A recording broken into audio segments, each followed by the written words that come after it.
So today I want to talk about something that's maybe not so obvious, but it's the cost of being nice in the workplace, especially being nice as a manager, being overly nice.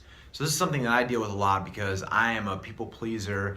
I want to avoid conflict most of the time. I just want people to like me. But what I realize that I'm doing is that I'm optimizing for my own happiness. I'm not optimizing for what's best for the organization or for my people.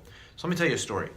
So I have a guy on my team that he's great, he does great work, and things have been going well. He's been with us for a couple of years, but just wasn't living up to the true potential that I knew that he could. And so it was frustrating because I knew that they could be at a certain level. I knew they could be delivering more, maybe thinking more critically, thinking more strategically about their position and what they're doing.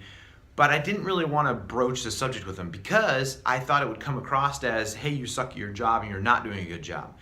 So then I had all this best intentions, sit down with them and say, I want you to be better. I want you to be doing better. Here's how you could be doing better. Here's some examples. But instead, when I got to the meeting, I kind of was like, oh, things are going generally well. Keep up the good work. Here, maybe think about these one or two things, and really sold him short. And the reason I did that is because I didn't have, strong metrics maybe that I wanted him to meet, or didn't really know a way to say it. And what I was really doing is I cared more about my feelings and them liking me than I did about what was best for them. And the problem is everyone loses in that scenario. They lose because they're not held to a higher standard, so they're not actually growing. And so either they're going to stagnate at the organization, which is not good, or they're going to go somewhere else where they are challenged. So that's one, they lose. I lose because what happens is the expectations are not the same.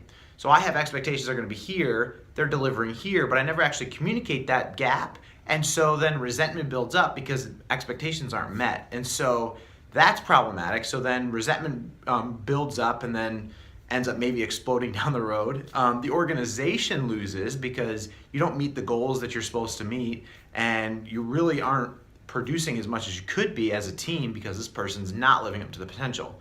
All because you want to be nice. And I think there's a huge issue with leaders, and I would encourage you to think about ways in which you're prioritizing being nice instead of what's best for the person and what's best for your organization. If you want more, check out waypointhq.info. Sign up there and you'll get my weekly tips every Tuesday. Thanks.